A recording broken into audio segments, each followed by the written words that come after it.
Good morning, everybody, and welcome back to Next Door NetAdmin. Last week, we started talking about single sign-on, and in particular, I walked through Kerberos as a protocol that is in use to provide single sign-on within a network environment, a Windows domain, for example, although it's not restricted to Windows domains. Single sign-on on the internet is somewhat different. Unlike a domain where all the machines are pre-configured kind of to trust each other and to trust a central authentication provider, on the internet, there's no such tight coupling of trust. They do trust each other to some extent as configured to do so, but it's not as tight a coupling. There's also not the same tight coupling of clocks to make sure that everything on the network is in sync. So on the internet, single sign-on works a little differently. And I wouldn't necessarily even call it single sign-on, even though I know that's the correct term that the industry has agreed on, but I would call it something more like single identity or single account. In a domain environment, for example, you can sign in once, and then you're issued your ticket granting ticket, and anytime you want to go somewhere, you're using your centrally issued ticket granting ticket to get tickets to all the services that you need. You only ever had to provide your credentials once. On the internet, that's a little different. If you see a box that says sign in with Google, for example, and you click that, Google's probably going to prompt you for your Google account information, your username and your password. And that's still considered single sign-on because you're using a single account. But you might still need to sign in with the same account for multiple services. So it's called single sign-on, but it works a little differently. It's really single identity. Some of the protocols that have been developed about this, and in particular the three that I'm going to talk about today, are SAML, which is Security Assertion Markup Language, OAuth, and OIDC. OAuth is, I don't even remember off the top of my head, honestly, but it's, I mean, I could guess that the O is open, but it's an authorization protocol. And OIDC is OpenID Connect, which is an offshoot of OpenID, which was a previous thing. We'll get to all of that, honestly, I promise. But we're going to start by talking about SAML.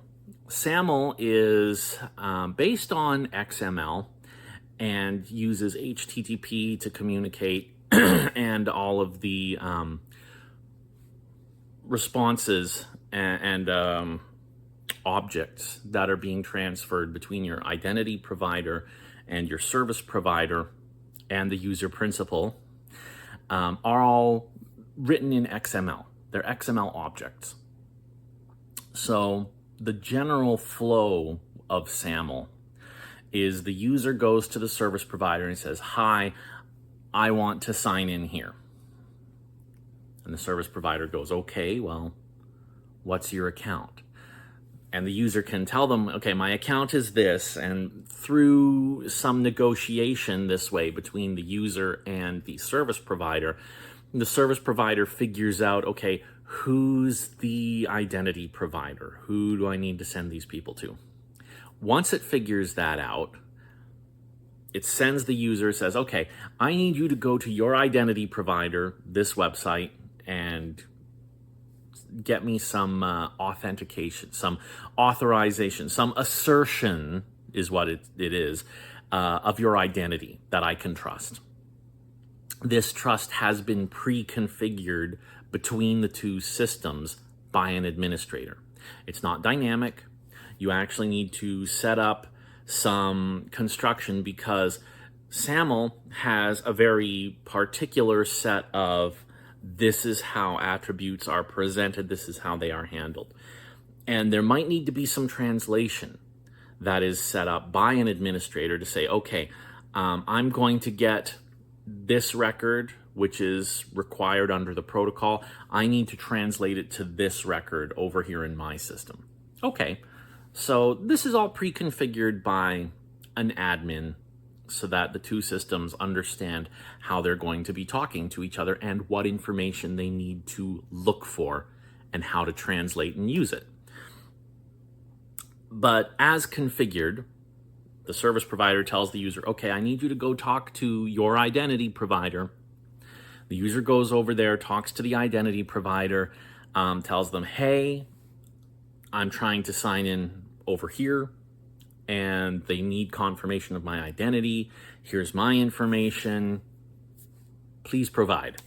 And the identity provider goes, okay, I'm going to put together a security assertion in an XML object in this markup language.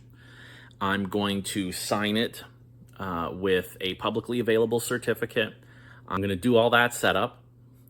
And then the user can take that signed response, that assertion, and forward that on to the service provider and say, hey, here's the response I got from my identity provider. Here you go. And the service provider can unpack that, say, okay, it's issued by a trusted certificate. It's got all the bits and pieces in there that I need. I've received verification that this person has been authenticated at the other identity provider, and they're telling me to trust this, and they have whatever is set up in my own system.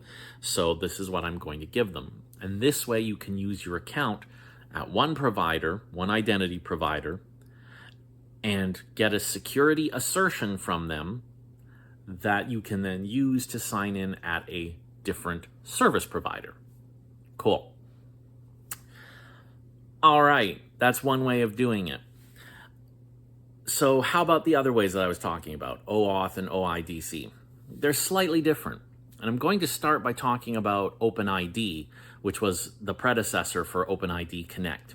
OpenID had the thought that wouldn't it be great if you only had to have one account and you could use it anywhere? It could be your digital identity. If you had a LiveJournal account, which is where I first encountered it, you can use that to sign in anywhere that supports OpenID, and it will get, you're still creating an account at other sites. If you want to use your LiveJournal OpenID, you can go over to DeadJournal. You'll still be creating a separate account, but as your identity, instead of a local username and password for DeadJournal, you're using your OpenID, and it says it's this LiveJournal ID that's responsible for this DeadJournal account. And so OpenID was a way to have the services talk to each other and have the user go sign in with LiveJournal, and then LiveJournal can talk to DeadJournal and say, yes, I verified that this user is who they say they are. Here's an identifier that you can use, a unique identifier that you can use to tie this account to this identity. And DeadJournal would go ahead and accept that, and cool, you can use this account for anything you want. OpenID has been through a couple of revisions, OpenID 1.0, OpenID 2.0, and then that has moved forward to OpenID Connect, which is OIDC these days. OIDC uses OAuth as part of the protocol. So now I need to tell you about OAuth. OAuth is not authentication, not on its own. It's authorization. What's the difference here? Authentication is you are who you say you are, and that's it. Authorization is you are allowed to do whatever action you are trying to do, and nothing else. So OAuth typically works with access tokens. When you go talk to your identity provider, you can get an access token, and then you can provide that access token to whatever application you want to act on your behalf. Whether that's a printer connection, whether that's an email connection, whether that's any sort of connection, it's just an access token. But that access token doesn't give you authentication.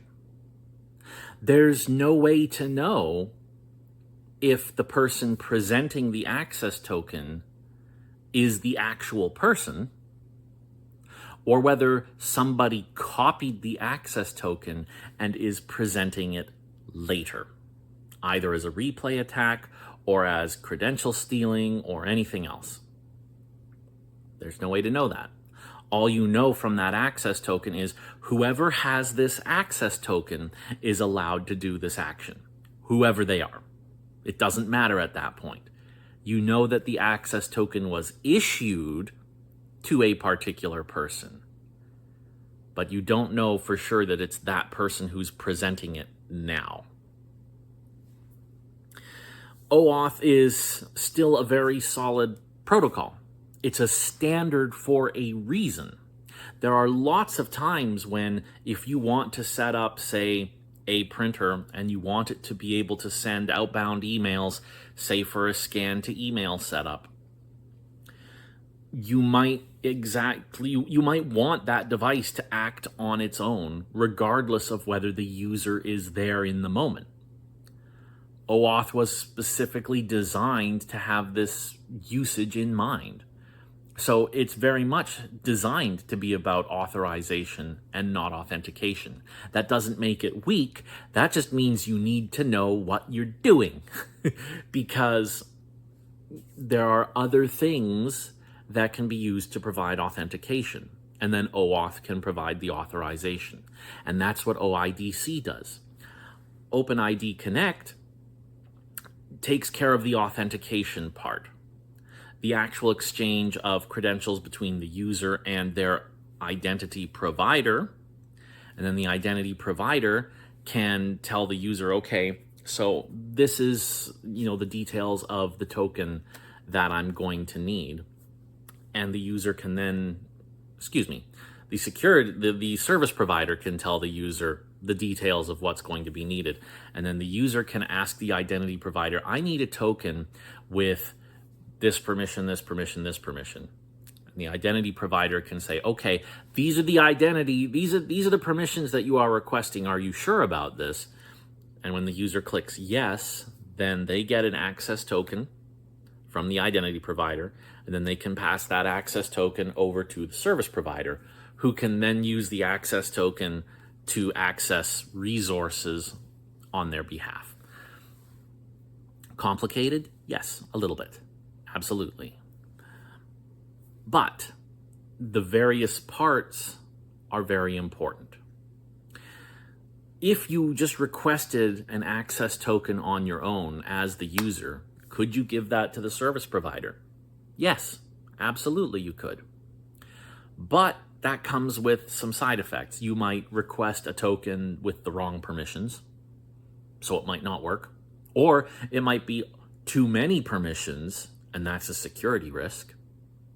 It would have to be manually rotated every time it expires, and either that's going to be really short and a real pain to have to manage, or it's going to be really long, which means that that access token is at greater risk, because if somebody steals it, they can use that without having to verify their identity again, because it's the key. It's the key that you want.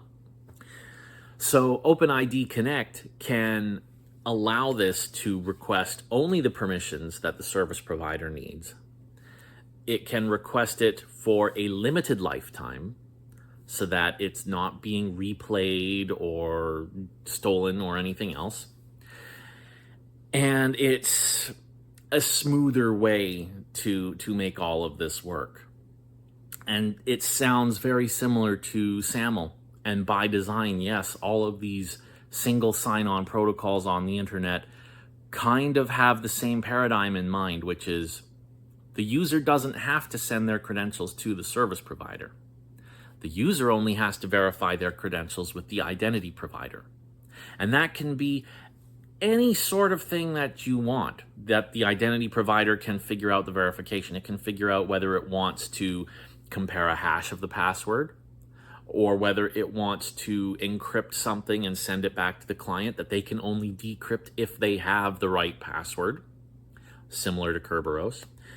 The identity provider can determine if there's 2FA or multi-factor authentication. That's all offloaded to the identity provider and is negotiated between the identity provider and the user. The service provider just gets the output of that. Yes, the user is who they say they are. This is how it was authenticated, or not. the user is not who they say they are, or we were not able to verify the user's identity, and can make its own decisions based on that response. Whether it's SAML and it's a particular XML-based object that's being passed through the user from IDP to the service provider, or whether it's OpenID Connect, where you've got an OAuth access token that is being requested, issued after identity verification, and then passed through to the service provider. However you do this, it's still the basic concept of the user has to request something from the service provider, then the user goes to the identity provider, verifies their identity, and then they get issued something that they can take back and give to the service provider to say, yes, I am who I say I am, and can we start working now? And if everything's going well, the service provider says, yes, absolutely, here's what you were wanting. And the user goes, yay, I can get on with the rest of my day. So that's how single sign-on is ideally supposed to work on the internet and within a domain. And it's, like I said before, it's a very complicated subject. There's a lot of other details that you can go into if you want to get into something like Active Directory federation services, where federation is the act of verifying identities between various domains or between various identity providers, and being able to have that accepted at many different places. Single sign-on can be done through federation. That is even more complicated than what I've described last week and this week. So it's also something that I don't have any direct experience with, so I would have to go and learn it before I can explain it to anybody else. But rest assured, what I've discussed is not the only ways of doing single sign-on. There are still more ways that are even more complicated. And if that's something that you need at some point, then I wish you all the best. So, yeah, that's it for this week. If you have thoughts on things that you would like to hear me explain, or like to see me demonstrate, if it's something that I can demonstrate, then by all means, feel free to let me know right down there in the comments section. Otherwise, thank you very much for watching. I am your next door NetAdmin, and we will see you next time.